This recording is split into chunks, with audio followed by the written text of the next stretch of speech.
This is Dan Jurgens, and if you want to have a good time, keep listening to the Krypton Report.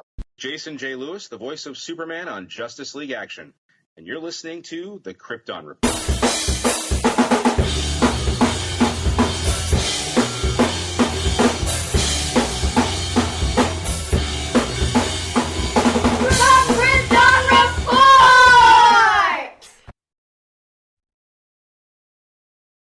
That makes it nice with Zoom. Okay. Well, welcome to the Krypton Report podcast. I'm Tyler, the Superman of Blue, the man of tomorrow. And with me is my good friend, Mr. Anthony Desiato from Digging for Kryptonite. Hey, how's it going? Thank you for having me. Good, man. Good. This episode today is kind of a fun one.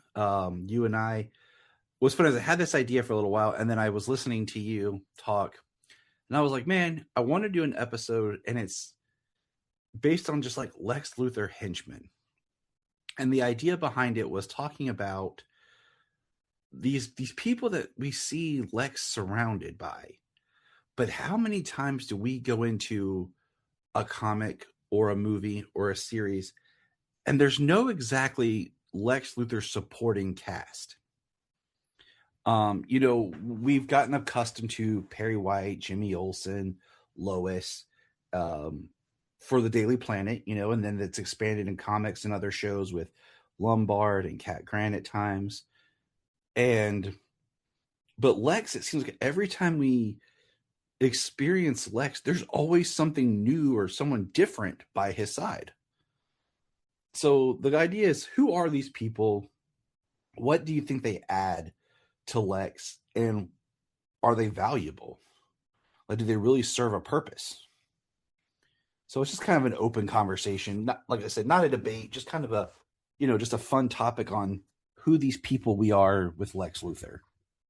Yeah, no, this is cool. I was excited when you invited me to do this because this is not something that I was planning to do or had ever even thought of. But when you mentioned it, I'm like, oh, what a great idea for exactly those reasons.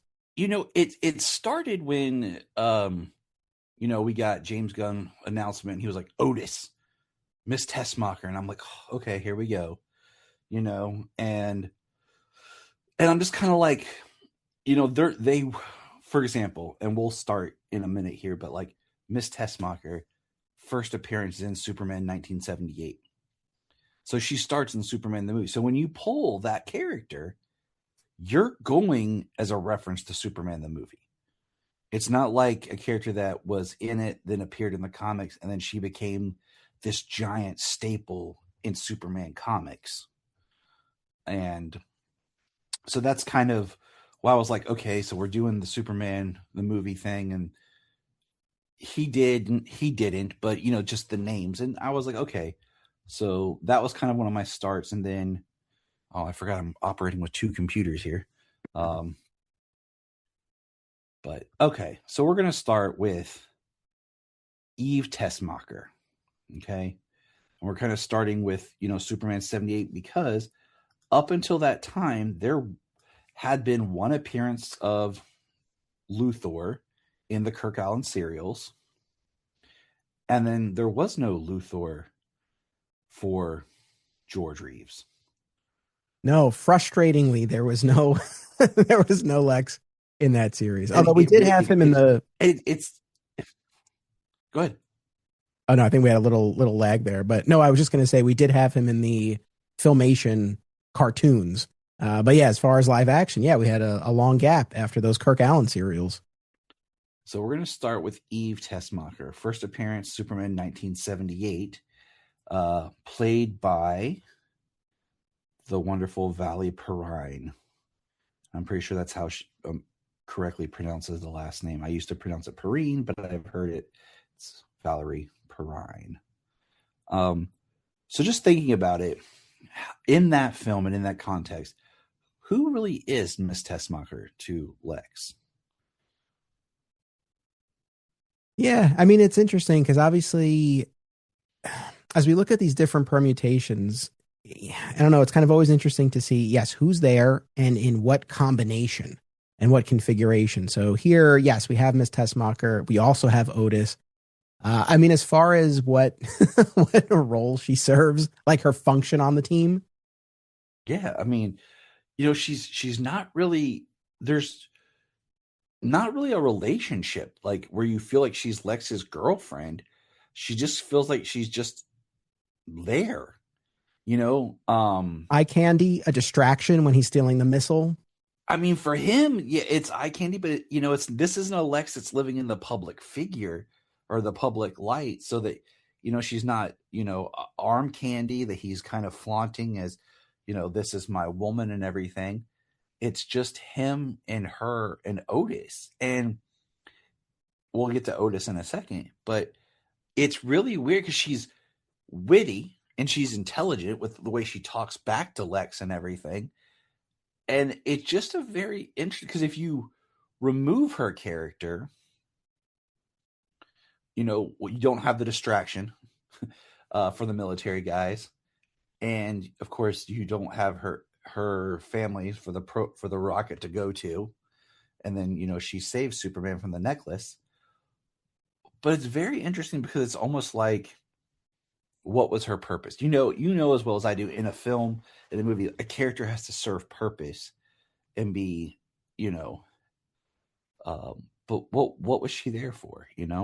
I mean, ultimately, I think what she and Otis are there for, and what I think Lex's henchmen are there for generally across this survey that we're going to be conducting, they're there to give Lex someone to talk to, like at the most fundamental level. Now, to your point, I think in terms of strong characters and stories, you want people there who are going to advance the story or reveal something about Lex's character, for example.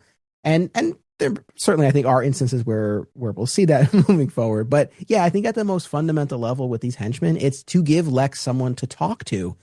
And one of the reasons why I really hone in on that is, late last year, I went through the entire Lois and Clark, The New Adventures of Superman television series again. And on that, and I know we'll get there, but Lex has a bunch of different henchmen or underlings across that first season of the show where he's a regular.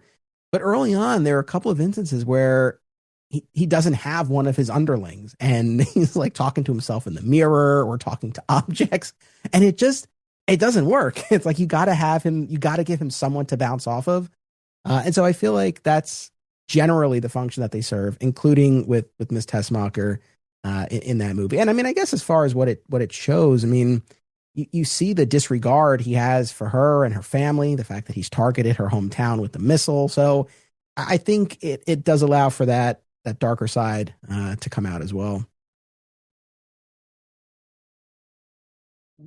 I mean, I agree with you with the whole giving him someone to talk to, someone to work with.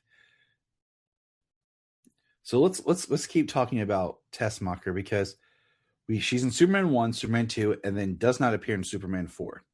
I say that because that's when Lex returns, is in Superman 4. And there's nothing about her mentioned or anything. And then Miss Tessmacher, when we actually get her name in film as Eve, is when Supergirl, the TV series, she starts out, she shows up to work for Cat Grant, and she's an assistant, and then she works alongside Lena, and she's really kind of bubbly and upbeat. She appears in the second season. She's a what's the word that would be appropriate? Paramour of Mon-El's, I guess you could say, for a little bit. And then all of a sudden she turns to be some secret mole black agent sent by Lex Luthor, that she's a Lex Luthor diehard follower that just almost feels like it comes out of nowhere. And it's weird. It worked for me though. It worked for me because I was like, okay, this is definitely, she had purpose, right? She had a reason to be this style of character. Yeah, I mean, look, I'm on record. The Supergirl TV show, not my favorite of all time, although I did watch almost all of it as it was airing and did enjoy a lot of it. But I do remember being genuinely surprised by that reveal. And I think in part, like you said, the character we had seen up until that point, just really cute, sweet, bubbly, putting up with kind of the work situation and all of that. And it's one of those things. It's like when we get these multimedia adaptations, and even if we have familiar names, it's like you don't always know what direction they're going to go in. It might be a totally different spin. Like you can't take it for granted. And so when we got to that moment, it just it really worked. So that was an instance, and that version of the character obviously had this whole was extremely intelligent and the strategist and this mole, like you said, she'd been undercover. So I feel like there was more meat on the bone with that iteration of Miss Tessmacher than we had gotten in the films where, I think it was a bit more limited. Mm-hmm. And then the third version that we got is the most recently in Superman 2025, played by, and that second version was played by, I'm sorry, I forgot to mention the Andrea Brooks. The third version, most recent, being played by Sarah Sampio, I believe is how you pronounce the last name. And as always, if I mispronounce, I do apologize. I've never heard it said out loud. Gotcha. Yeah, I'm not 100% sure, but she was great. I loved her in the movie with those selfies. Great. And her thing, I think they found the right balance of, you think she's this dumb blonde, no offense, but she is portrayed as Lex Luthor's girlfriend, his arm candy. He treats her bad. We see it's a toxic relationship, but then we find out that she actually is intelligent enough in what she's doing, and with the selfies and everything. And I thought it was just this nice little, like, almost surprise, because I feel like, okay, now Miss Tessmacher plays a role, and they call her, I think do they even say Tessmacher in the film, or they just call her Eve the whole time? Oh, that's a good question. I don't remember offhand. If they say Miss Tessmacher, it's definitely not. It's not like a repeated thing. I feel like it's generally Eve. What we hear. He doesn't even say Miss. Like, I'm trying to think if they ever say Eve Tessmacher in it, but as they do always say. And I am very glad we didn't get a Miss Tessmacher. Like, I feel like that would have really soured on me. So it just, the fact that she was Eve Tessmacher and they just called her Eve, that it worked for me. So it's kind of funny, because if you take the three versions, Miss Tessmacher, Eve Tessmacher, Eve, right? But it is referenced that she did later appear in the comics.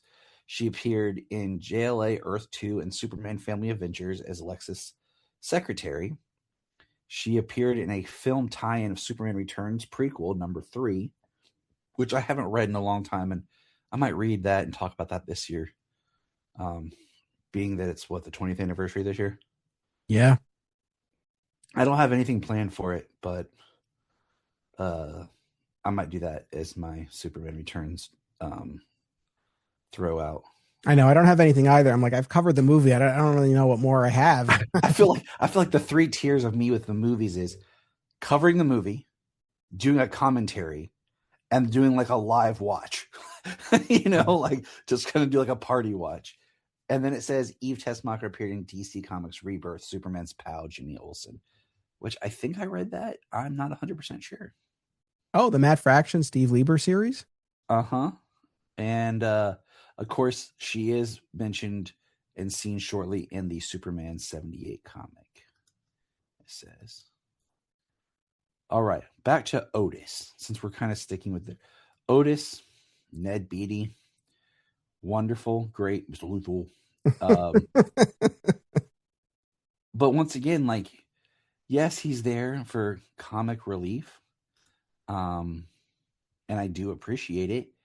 But my question becomes, if Lex is so intelligent, why is he surrounded with Otis?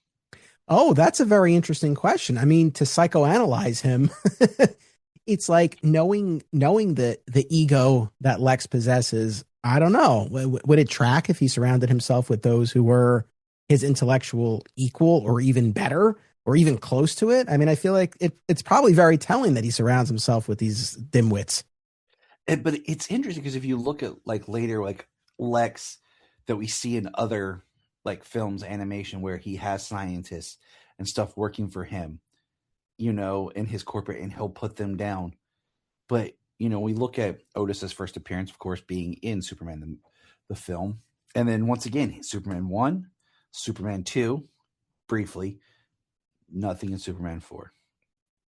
I think Otis is, dim-witted for Lex, and he's very comical, and it fits the tone of the 78, that universe, that style of Lex. I mean, the Gene Hackman Lex is definitely this very fulcrum Lex of like, we're getting into where he's a scientist, he's darker, he's more serious, but we're not yet at the businessman, which is hilarious because if you look back at the Kirk Allen Luthor, he is more of that businessman, even though that's not where he was yet.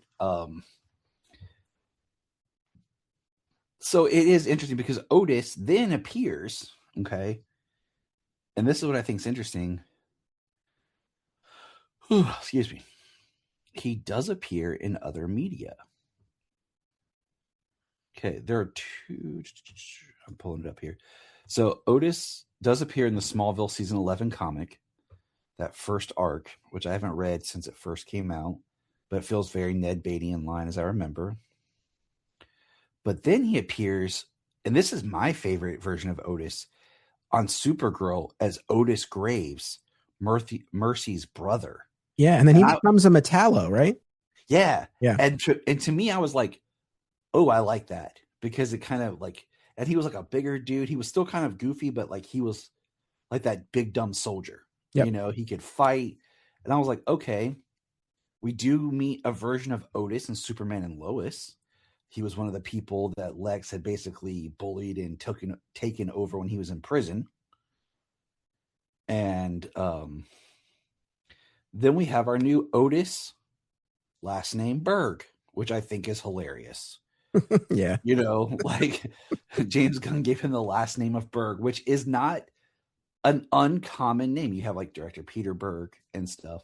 So Otis Berg and the actor who played Otis, I had watched, and you had watched it too around the same time, but I think it was your first time, Brightburn. He plays one of the teachers in Brightburn. And I was like, okay, cool. And I found his Otis to be, I don't want to say perfect in the sense of like, you could see that kind of bumbling, but he wasn't bumbling. He wasn't a moron. He was one of, he was just kind of relegated to, I would almost say his number 3. Yeah. I mean, like, that's the thing. I don't know that iteration of Otis really stood out all that much to me. I mean, in that movie, certainly Eve and the engineer Happerson, but as far as Otis, yeah, I don't know. He felt like more of a background player. I mean, I don't know. It's one of those things. If they had played him more like the Superman 78 iteration, that probably would have been grating to me, and I wouldn't have cared for that. So I don't know. There might be more of a middle ground, and maybe the Supergirl TV series is an instance of that, where the character pops a little bit more, but still isn't played just for laughs. So I found one in the recent Superman movie to just be kind of forgettable, honestly.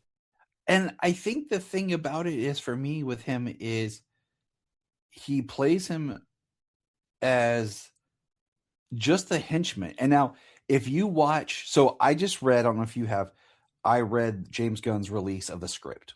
Oh, I have not yet, no. And every one of those people in that room has a name. So there's not like Tech 3 says this, Tech 4 says this. Like, Gunn gave them all names. And with that being said, which is an Anthony line, that is, it makes Otis almost feel less than, because he has a name, but he only pops. If you would change his name to anything else, you'd be like, okay. But because it's Otis, you're like, oh, it's Otis. So I just feel like he does a good job, but I think he could do more. The actor could, and make Otis a little bit more of a henchman of Lex's, if we had really made him feel important, and almost like, if Lex is top tier management, Sydney is like the regional manager, Otis is like your so Lex is what's his face? Man, I'm drawing a blank down. Why am I? Oh, we could put this in office terms, like regional manager, assistant to the manager. Oh, yeah, I was like, Sydney would be like your Michael Scott. Otis is like your Dwight, kind of like. But I totally blanked on the guy who was the manager. That was David Wallace. Yeah, that's your Lex Luthor. You're David Wallace. So just, breaking it down that way. But Otis would go on to appear here and there in some of the comics. Like I said, he appears in the Young Justice episode Satisfaction, voiced by Kevin Michael Richardson. This version is Otis Beatty, the head of Lex Luthor's security force. The character based on Otis named Orville Gump appears in World's Greatest Super Friends episode Lex Luthor Strikes Back, voiced by William Calloway. And I'm just like, okay. Now this one I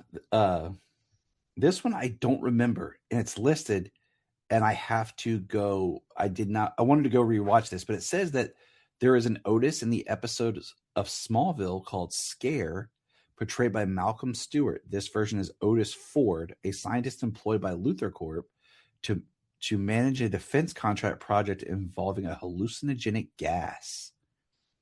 And I was like, why do I not remember this?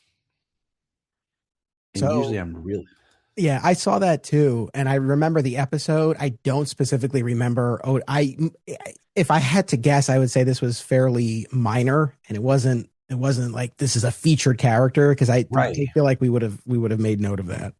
I feel like it's one of those that just in the credits, like, yeah, that can be Otis. Like how Jimmy Olsen was in the theatrical cut of BVS when he didn't even get a name. He was just Michael Cassidy who got shot in the face. Right. There's also, so it's not technically Otis, but I was thinking about this.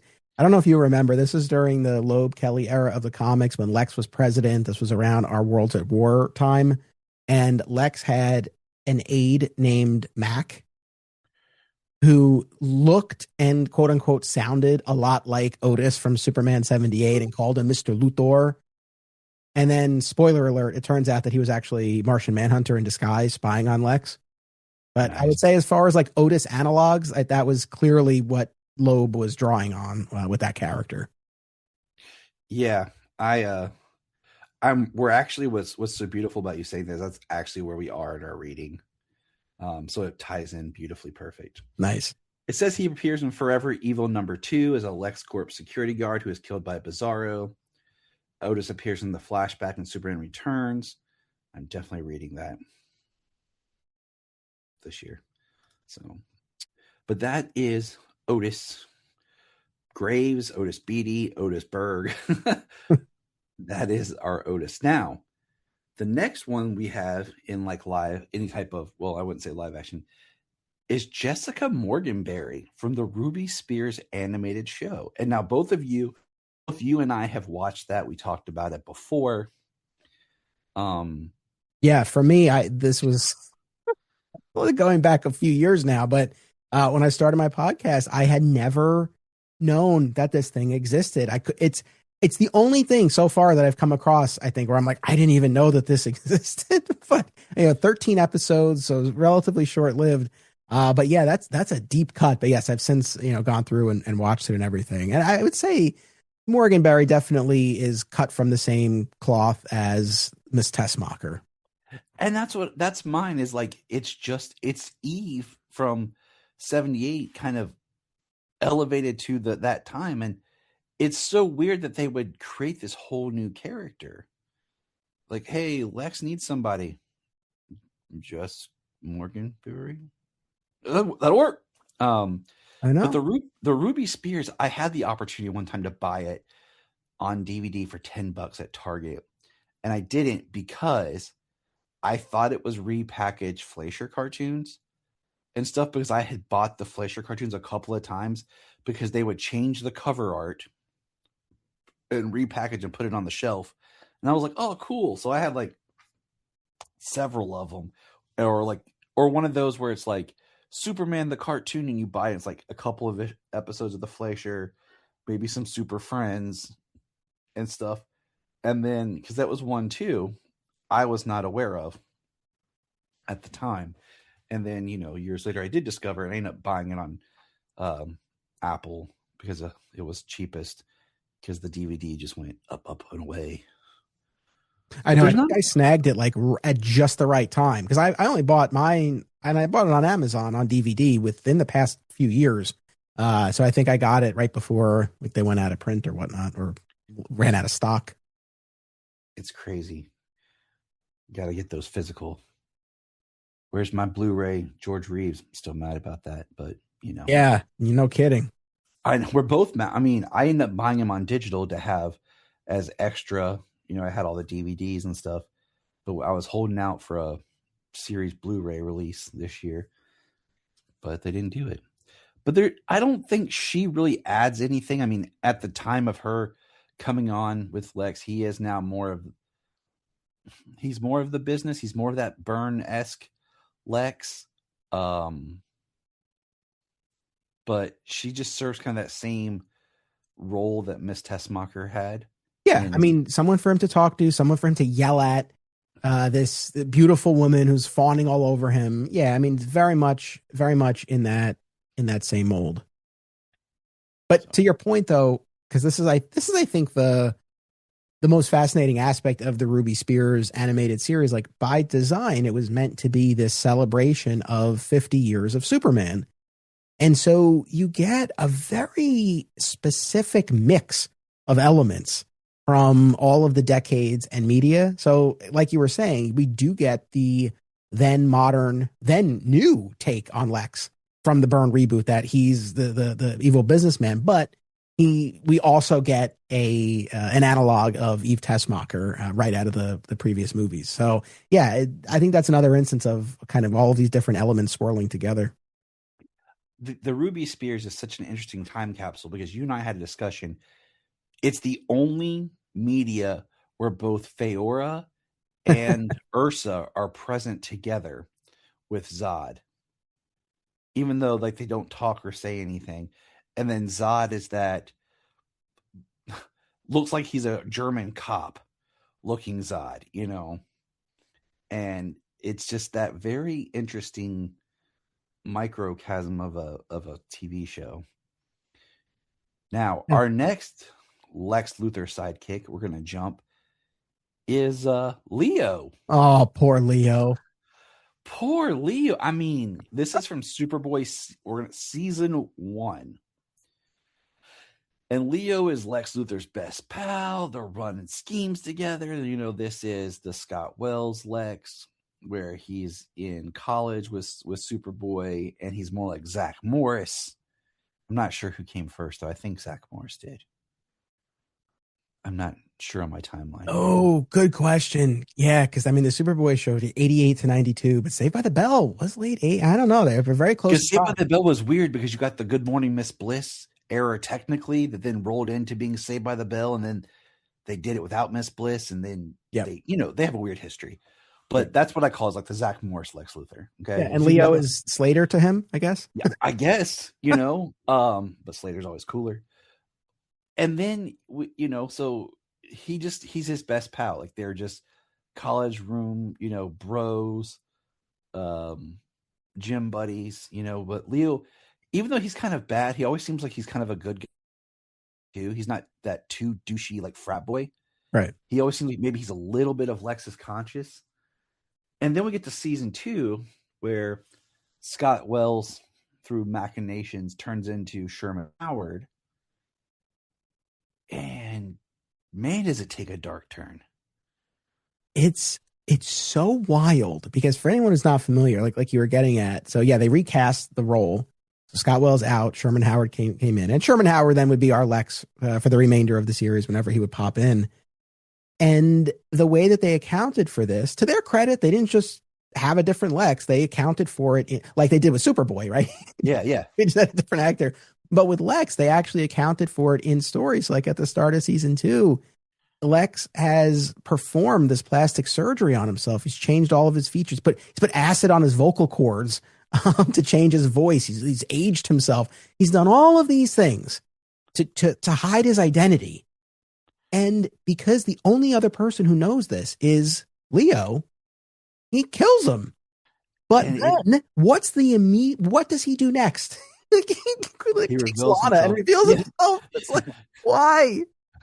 Yeah, it's just like no one. It's like one of those like no one can know my secret. Vaughn, it's me, Lex. It's just so bonkers. It's like if you were like the killing of Leo, but also the plastics. If you were going to do all of this, just to give it up immediately, it was amazing, amazing. So I feel like you said, Leo's his sidekick, gives him someone to talk to, someone to bounce his schemes off of. But other than that, like Leo, like he's just a tiny footnote, and he's never brought up again. Every Superboy story about young Lex, he's isolated, he's alone, and even we can say when he does have other people around him, he's still alone to a point. And we'll get there a little bit more as we go.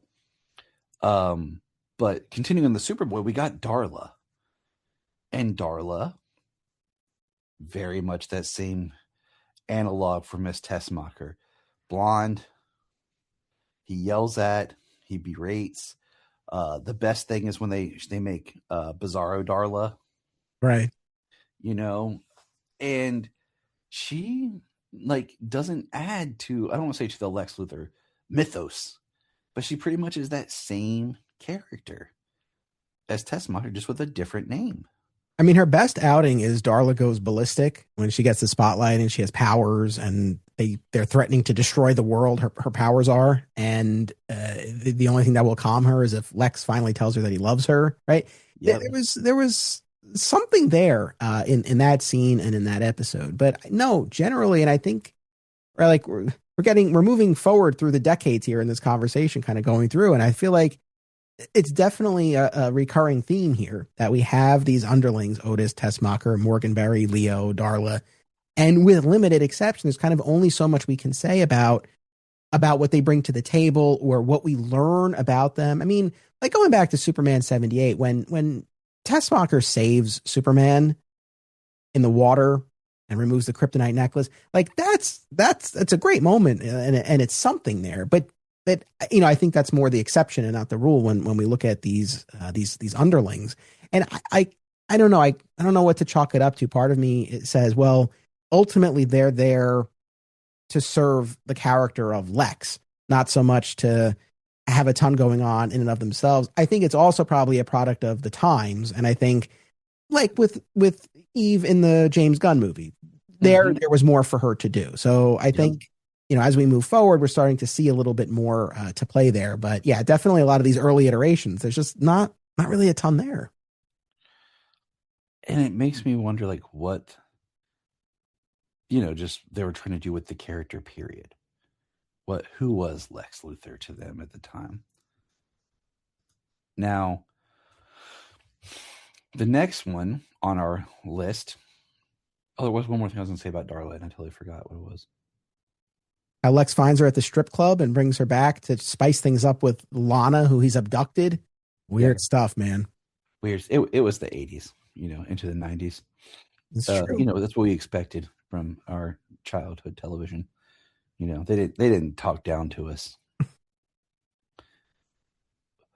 But I did. Oh, crap. There was something, and now I can't remember what it was. Anyways. I don't know. I'm wondering, because this was a thought that I had talked with a friend of mine, because there's the one episode of Superboy that pretty much is a Maxima episode. Yeah. But they can't call her. And he's like, because Maxima is a Superman character, they didn't have the rights in Superboy. I'm kind of wondering if there's a thing with Darla. They call her Darla because they couldn't use any other names because they didn't have any rights to Superman-based characters. Could be. It's worth a point, Now, this one you can talk on more because this is when I heard you talking about this is when I decided that I'm going to message Anthony about talking about this. Anthony recently talked Lois and Clark, the TV series with Zach Moore, and it was right before Christmas, which then spawned me to just go ahead on Black Friday and buy the Lois and Clark Blu-ray set. But Nigel St. John, which is basically Lex Luthor's Alfred. Yes, that's the shorthand. For anyone who hasn't seen the show and isn't sure, it's like, yeah, that's pretty much him. And I will say, I like Nigel. Like, spoiler alert, we're going to be watching some Lois and Clark this year. I'm looking forward to digging back into that first season because I felt that Nigel, first of all, it's Tony J. One of those voices that as a 90s kid, he did multiple cartoons, first of all. He was on the Mighty Max cartoon. He's the voice of Frollo in The Hunchback. He narrated a great documentary, if you're into like true serial killer stuff, on H.H. Holmes. It just fit. He's got that deep, haunting voice. And what I love about Nigel is it's the first person we were seeing here that Lex can kind of talk with and not berate. Yes. Yeah. I think I know that's a good point. And it definitely marked a departure, right, from the type of henchman or underling that he had before. So yeah, I mean, he really does come across as that Alfred type character who's conferring with Lex on strategy. Yes, he's also his driver, and he'll take Lois home after she's there for dinner or whatnot. But yeah, no, there is that sense of they're working together. It's not just Lex barking orders like he would to Otis. I think the thing that's most interesting about that first season of Lois and Clark, and that's the only season where John Shea was a regular and appeared throughout the season as Lex, is that, and I don't know the answer to this. I assume this was maybe just an actor availability thing, or maybe a lack of forethought on the show's part. I don't know, but it's not like, oh, Nigel is the guy throughout the season. He has different underlings who kind of come and go, I think, based on who they could get for a given episode. So Asabi, his, I don't know, spiritual advisor, the one who sets the snake into the room for Lex to conquer in the pilot, for example. Nigel is a big one. There's another woman who pops up towards the end, and I was blanking on her name. I'll get it in a second. And then in season 2, we have Gretchen Kelly, who plays a central role in resurrecting Lex. So like, I think that's like Nigel in and of himself, like he definitely my favorite of the Lois and Clark underlings. But I think that's the other big thing with Lois and Clark is just that he's got a few different, and it ends up, I think, having it ends up being effective because it's like he's got this network around him, right? It's not just one person. It kind of opened it up a little bit. I like that. Now you brought up Gretchen Kelly. Like I do remember her name being in Lois and Clark season 2, but because I haven't I've held off going back and watching because I'm saving it for the podcast. I don't remember a lot about her role in it, but I do remember because she pops up in Superman and Lois. Yeah. Played by the original Invisible Woman from Fantastic Four that everyone forgot because nobody saw that movie because it never was released officially. So how would you position her, Gretchen Kelly, in Lois and Clark? Well, by the way, the other one I was thinking of is Mrs. Cox, and she's probably the closest to Mercy that the show would get. But with Gretchen Kelly, it's I don't know, it's kind of hard to categorize her because, unless I'm totally blanking here, we don't see her until season 2 after the events of the season 1 finale, and then she's working to bring Lex back. So ultimately, in that season 2 episode Phoenix, where Lex rises, yes, they're in the same episode together, but otherwise she's more operating on her own on behalf of Lex. So it's different. It's not quite the same thing where they're side by side throughout. But yeah, I mean, I think more than anything, whether it's Asabi or Nigel or Mrs. Cox, I don't know that I would say they're on equal footing with Lex. We would never go that far, but yeah, it doesn't feel like he's as cruel or dismissive to any of them, right? There seems to be more of again, strategizing together. Like I've assembled my people. I've chosen these people to be the ones that work below me, whereas the other ones, this is like him strategizing to be the best at what he is, so he needs his team kind of thing. The others seem like I've assembled people around me that make me feel better about who I am. Yes, I think that's a very good way of looking at it. Yeah, interesting. Well, I mean, I don't want to spoil too much, especially before you refresh your memory and go through all this. But virtually all of them end up betraying Lex in some way, shape, or form over the course of the episodes. Not Asabi though; he remained loyal. But I mean, But wouldn't you expect that from Lex, though? Like, the type of people that he would bring around, would they actually show loyalty? Because we all know that Lex wouldn't show loyalty. Right. So, now this next one is interesting. It's technically an original character, but yet it's not. It's the biggest use of the word amalgamation we have on this list, and that would be Tess Mercer, who is a mixture of Tessmacher, Mercy, and Lena Luthor. Yeah. I picked her. Smallville is full of kind of Lex underlings, but a lot of them are just one-off here and there. There's no one who really stays around that really reflects the relationship with Lex. Might be an episode or two, then they disappear. But Tess, I chose because she is an amalgamation of these other characters we've talked about, and because she was supposed to be such a loyal disciple of Lex. She studied under him. She basically worshipped Lex, and then we find out she was his sister. That's where the Lena Luthor part comes in. Yeah, but we don't get that until deep in the series. That's not till season 10 we get that reveal. But yeah, it's wild. Like, to your point, because I was reflecting back on Smallville, it's like, yeah, as much as Lex often has these doctors and other scientific experts that he'll call in, and some might stick around for a little bit. The first Dr. Hamilton, for example, who was experimenting with the meteor rocks, he was a presence for a little while, but never to the degree that I would necessarily say, like, oh, a henchman, right. And no one that had the staying power of some of these other folks that we're talking about. And interestingly too, like when they do bring in Tess Mercer at the start of season 8, yeah, she is this disciple of Lex, but she was brought onto the show as a replacement because Michael Rosenbaum had left. So it's like, you don't have the two of them together, except for that one scene in the series finale. Yeah. So it's, different type of dynamic there. Like, she really was our stand-in for Lex initially. And then she had her own arc and redemption and evolution and all of that. But like in the beginning, it was really to kind of fill that Lex void. And if she hadn't been an amalgamation of other characters and what they were trying to do, and then ended up being Lena Luthor, I wouldn't have included her on the list, in all honesty, because like we didn't talk about like people who take over the role of Lex, like you just said, and everything. But because they were like, oh, we're going to kind of blend these characters that together into one character, she's worth mentioning and talking about.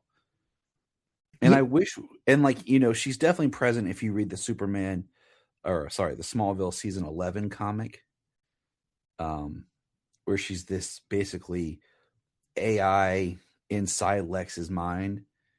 But I would have liked to have seen the actors, Cassidy Freeman and Michael Rosenbaum, really get more time together than that one scene where he just, kills her, which it always bummed me out. Side note, Tess becomes so kind of big part of the team, and then she gets murdered and no one's like, where's Tess?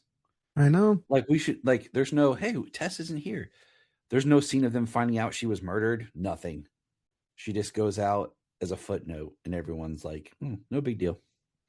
I know. Look, they had a lot of ground to cover, but at the same time, she was there for 3 seasons of that show. She was there for an entire era, the Metropolis years. And given the relationship that she forged with Clark and the rest of the team, her death should have at least been discovered and acknowledged by them. But it's funny. Like, I do think about the choice to introduce quote unquote Tess Mercer, whereas they could have full on gone Lena Luthor or Tessmacher or Mercy Graves. Like, they could have picked one instead of this blend. And I don't know exactly what the rationale was. My gut is probably that they wanted her to be somewhat enigmatic, and by making it kind of this combination, you don't know exactly which direction we're going to go in.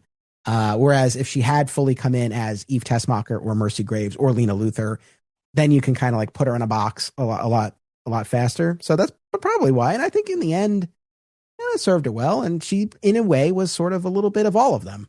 Yeah.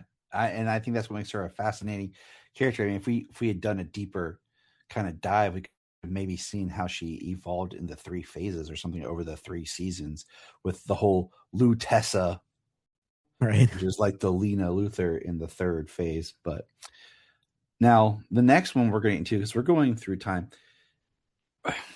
I put this one out to talk about first is Brutus from Superman Returns, because he gets a name. And then there's the Cal Penn character who has no dialogue, but in the script, because I got Jania bought me a couple years ago for Christmas, the script, he was supposed to be a Daily Planet reporter that Lex was basically framing to like work for him. And I'm like, well, that's an interesting story. But Brutus, he gets called out in a name, but these are actually just henchmen, like just kind of like thugs for Lex. And they're creepy because none of them talk. Like, they're not even almost like characters. They really are just the epitome of, these are my paid boys behind me that are going to mess you up. Yeah, but now, I mean, do they talk more in the script? Like, I guess my point is, yeah, like, did in they the script, have more? in the script there was some dialogue. I can't remember, but there is a couple of lines because like Cal Penn's character has a name and there's something in there. So I think the only line, no, I think there's one line in the film when Luthor comes walking out and says, it was after they had gotten shot up or they had stole some stuff. He says something to them and they yell back at him, but it's kind of like in the background. But yeah, they're just figures. Yeah, I mean, the Cal Penn character especially, I always assumed, I mean, not like, oh my God, he was the biggest star in the world, but it's like, Harold and Kumar and all, like, he was a big enough actor where it's like he wouldn't be there to just stand around. So I always assumed that there was a lot more or some lines that got cut. Right. And that's I had the same sentiment, like, okay, this is awkward. There was something here. But in that same vein, we jump over to Kitty Kowalski. Wait, hang on one sec. So Brutus, though, is he the one who gets smashed by the piano? Yes. Yeah. Okay. That's his claim to fame, I guess. Yes. He's got the tattoos and he plays the piano, which I think is a great scene, first of all. Mm-hmm. But Kitty Kowalski, why? Well, once again, this is part of my argument that Superman Returns is its own universe adjacent to the Donnerverse. I had a whole speech. You can find me. I even wrote a paper for the Daily Planet. It's up. You can read that. You could have made her Eve. You can make her Tessmacher. She is Tessmacher. Just now we've given her a new name because she's the exact same role where she really doesn't do anything other than the same beats that Tessmacher did. Puts herself in danger. She's like, has a heart because, she pushes out the crystals so that Lex doesn't take them with him. She's kind of his girl, but not his girl. She works for him, with him, but I mean, it's the same beats. So why did we give her this new name? Yeah, it's wild. I mean, I appreciate your argument about it being in an adjacent universe, but it's like, you look at it and clearly there's so much that was meant to evoke the Donner series. So it's like, yeah, it is a very curious choice and a theme here as we're looking at them. And yeah, maybe in the case of not Morganberry, but Darla in the Superboy show, where they might have been more restricted legally in terms of who they could use. Mm-hmm. But like with Morganberry in the Ruby Spears, it's like, well, presumably they could have gone Eve. I mean, I don't know. It's kind of like, I don't know. Or if there was a sense, as much as we're like, oh yeah, Eve Tessmacher and Otis, but I don't know. Is there a sense that maybe those characters weren't as iconic as maybe we might feel they are? Like, I don't know. But it's like you say that, and I agree with you, right? But at the same time, you're writing the love letter to Richard Donner's Superman, and you don't even name your character after. Like, to me, it just feels weird. It feels like it, because does she add anything to Lex? No. Does she bring anything else to Lex? No. Kevin Spacey's Lex feels like Gene Hackman enough, as if he's gotten colder and and just lived in this anger and hatred, but yet he feels stern and strong. So it really is a weird balance. Now the next character I like to bring up, because this is the one character that I've enjoyed reading, and get it, I said reading, is Hope. Another deep cut, man. Hope, Mercy and Hope are introduced together in the comics, but we'll talk about Mercy in a minute, so we'll put that on the back burner. she's in the comics as another one of these Lex Luthor female security, personal assistants, and she's never made the translation over. So it's a weird thing, and not to jump to Mercy, but it's like obviously you have Mercy in the animated series, and it's just her, and then Mercy makes the jump to the comics in No Man's Land at the tail end, right when Lex emerges as this player who's what else? The real estate scheme taking over the land in Gotham, and so I don't believe refresh my memory. I don't think Hope and Mercy debut in the comics together. I think it's Mercy first, and then Hope a little bit later. Yeah, because like you said, because Mercy is introduced in the animated series, then jumps. But yeah. But once they introduce Hope, it's like it's Hope and Mercy. Like they're a package deal, and it's the two of them. And I think the idea maybe was like a little bit like good cop, bad cop. Neither one, and especially Hope. I wouldn't say like they get so much play, but there was like was it Metropolis Secret Files issue? Yes. Right, where Hope and Mercy were investigating on behalf of Lex, and you got to spend some time with them and get a little more insight. And the idea was that I don't know if it was both of them or at least Hope was an Amazon. I think, yeah, it was Hope, because I don't remember anything like that for Mercy. And yeah, but then Hope ultimately turns on Lex and becomes an informant. But then she retracts her story, but then Lex ends up like drugging and imprisoning her in the basement of LexCorp, and Superman rescues her during the Stephen T. Siegel, Scott McDaniel run of the Superman title. And then she's just gone after that. Like, so she did not have the staying power, but I'm glad you included her on the list because yeah, it's like it was this duo. It was Hope and Mercy, and she never made the jump, like you said. And part of I put her on here because I thought it was a great deal, but going through, there's a lot of characters that are just these, I wouldn't call them henchmen. They're like the Smallville, this rotating of just people that come in that Lex uses and they disappear. They never really stay and become his supporting cast, But I thought Hope was worth mentioning because of everything you just said.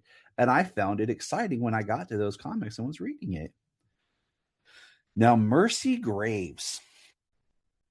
This is a character that kind of like Harley Quinn, started the animated series, made the jump to comics, and then has just taken on a life of her own. But I still feel like she hasn't got her just dues. And I'll say because, first of all, animated series. Then she makes an appearance as Mercy in BVS, and she's completely useless. Yeah, okay, she gets. I don't even think she has a line of dialogue. She's just she's supposed to be Lex's assistant, but just looks more like a lost, lovesick puppy. And then she blows up. She's on Supergirl. I think she's rad on Supergirl.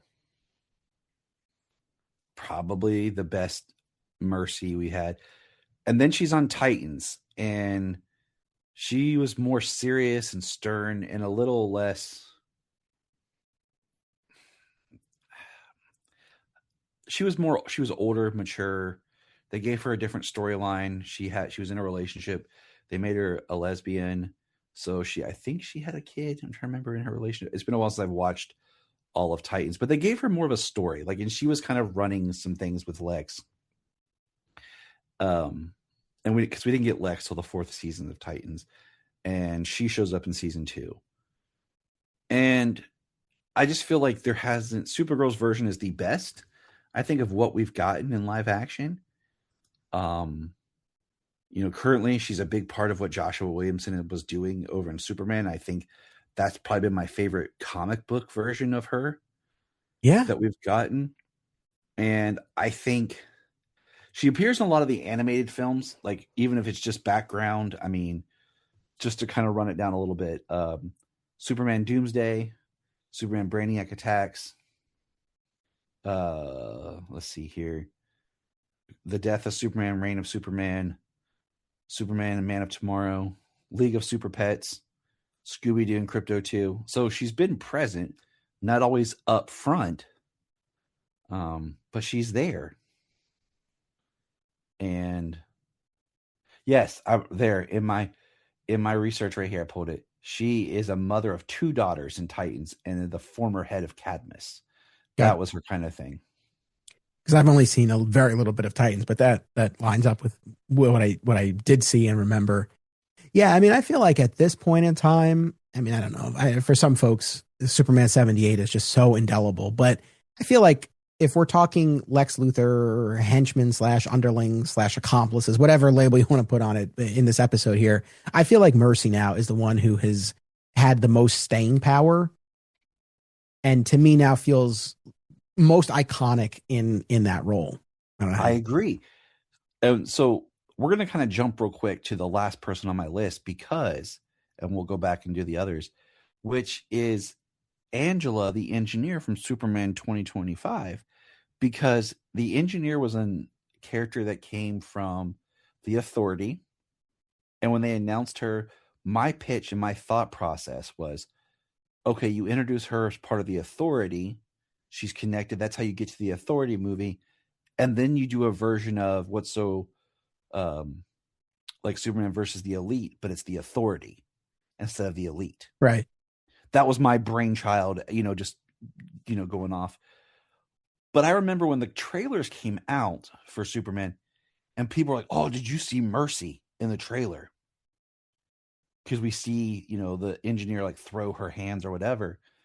And I really felt like once again, that could have been Mercy. Like making it the engineer, what purpose did it serve? Like how much better would it have been if it was just Mercy Graves? And you could have and there's subtext in the film of almost this love triangle of the engineer, Lex, and Eve.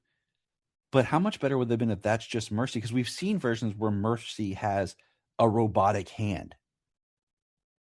So the idea that she has nanites in her is not out of the question. Yeah, no, exactly. I couldn't begin to guess like James Gunn's motivation or future plans. But I think if his intention is to do more with the Authority, and obviously that was one of the movies that was initially announced, and exactly, and now it's kind of on the back burner because they said we're not sure how to do the Authority and the war with the boys. Well, you make it more the same kind of thread, but audience accessible. Right. But yeah, but I assume that choice was motivated by this desire to do something with the Authority. But yeah, I mean that certainly could have been Mercy. And I feel like it kind of robs Mercy of her power now, because what we've seen recently in the Joshua Williamson run is how much she's in love with Lex Luthor, and even Lex cares for her. And I don't want to spoil too much with what the comics was doing, but that could have been something interesting. Now, it's potential that you could bring Mercy in, because I would like to see a really good version on film of Mercy, because I think it's a great character. You know? Yeah, I mean, and the thing with like the current comics, I agree. I mean, she's really had a lot of agency. She's had a lot to do. Yes, there's this love for Lex, but there's also this ideological split too. I mean, again, not to get too in the weeds, but she activates this clone program involving Lex because she wants to bring back what she feels is like the true version of who he is. And so yeah, it's like they're not always eye to eye. So that's kind of an interesting angle too. But yeah, I mean, I think she's been used to great effect in those current comics. Yeah, definitely potential to do something along those lines in on screen. So yes, so if anyone's listening, this is me and Anthony right here saying, "Mercy, have mercy." Now, okay, so now we're gonna jump back to the last two that I have on my list here. Amanda McCoy, who was a name that I did not recognize or anything on Superman and Lois the last season when Lex shows up in all of his power and glory. Was this a character that you had any kind of inkling towards? Well, she was the female scientist in the Byrne comics who Lex sort of pressures to spend the night with him, right? Yes. So she's Yes. she's unnamed from the comics. I don't know how prominent I would say she is. I mean, that was a pretty deep cut pull for them to name the character that.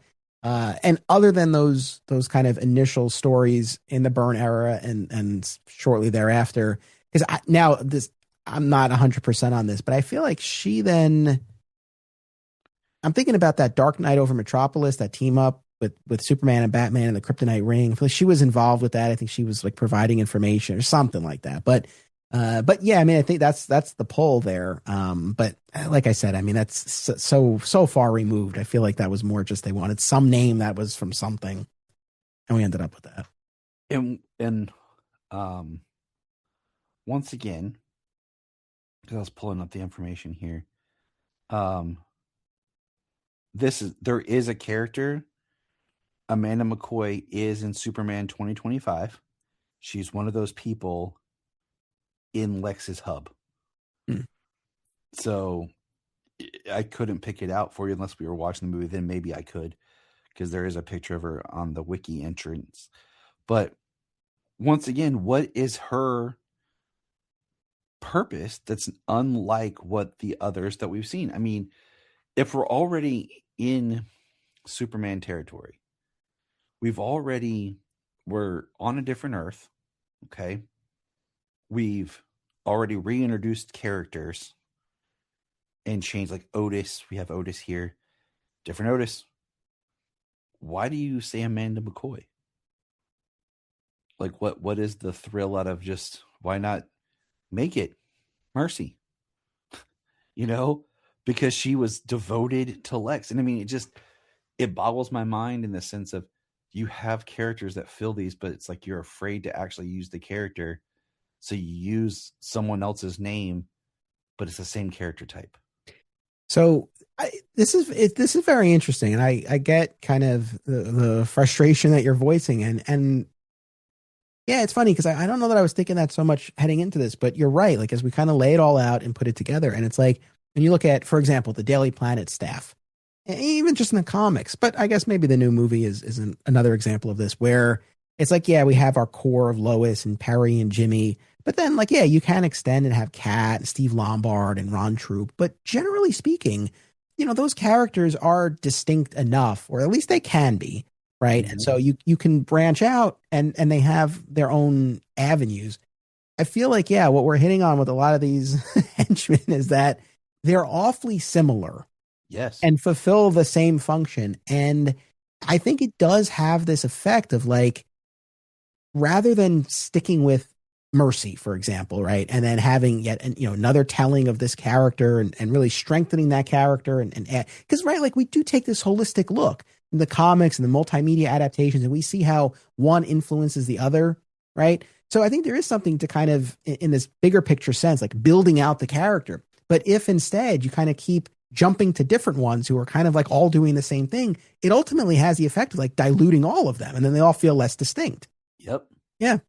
I mean, you're absolutely correct. And you're just taking the exact same character archetype, throwing a different name on it that serves no other purpose to the character. Like it doesn't bring anything else out in the character.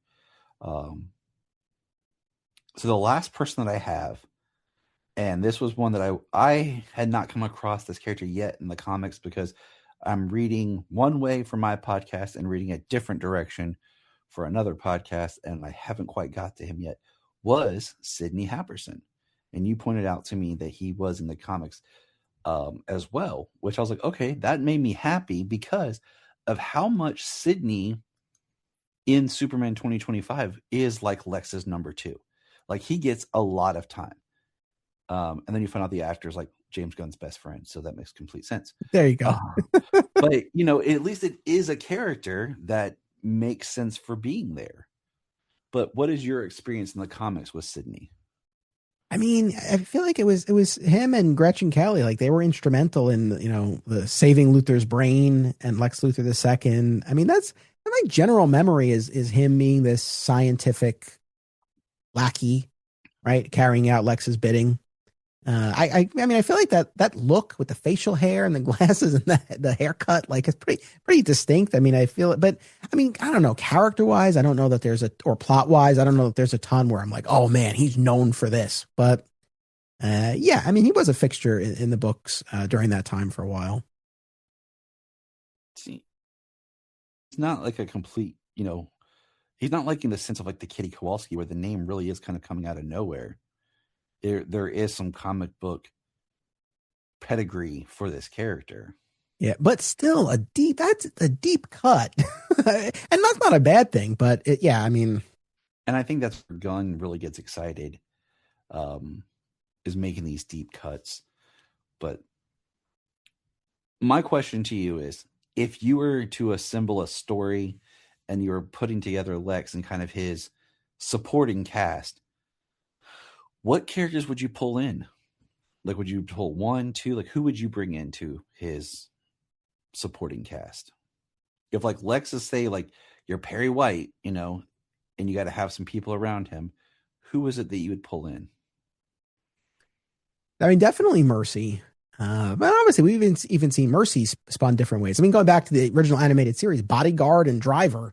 And obviously, there's more that she can do, and we've seen that, and I would lean into that. But I mean, definitely Mercy. I mean, even though it's limited to one television show, I mean, I think probably Nigel, working Nigel. Yeah, I mean, I think and I feel like there's a lot of untapped potential with the character like that. Well, and also too, it's like we're not breaking any new ground to say there are certain parallels between Lex and Bruce Wayne, and so to kind of give him that counterpart, yeah, I would say Nigel, I would say Mercy. I think the other thing too is like, I don't know how deep a bench I would really build. I do feel like keeping it small is generally the way to go. How about you? I would bring in Nigel for everything you just said. I also think it gives Lex someone to talk to where he's sees him with more respect. I'd bring in Otis and Mercy, like from Supergirl, in the sense of like Otis is her brother, and he's kind of more, I don't want to say thug, but more trained military man, but not the smartest. And Mercy's more, and lean into more of Mercy as the assistant, who's also his secret bodyguard and everything.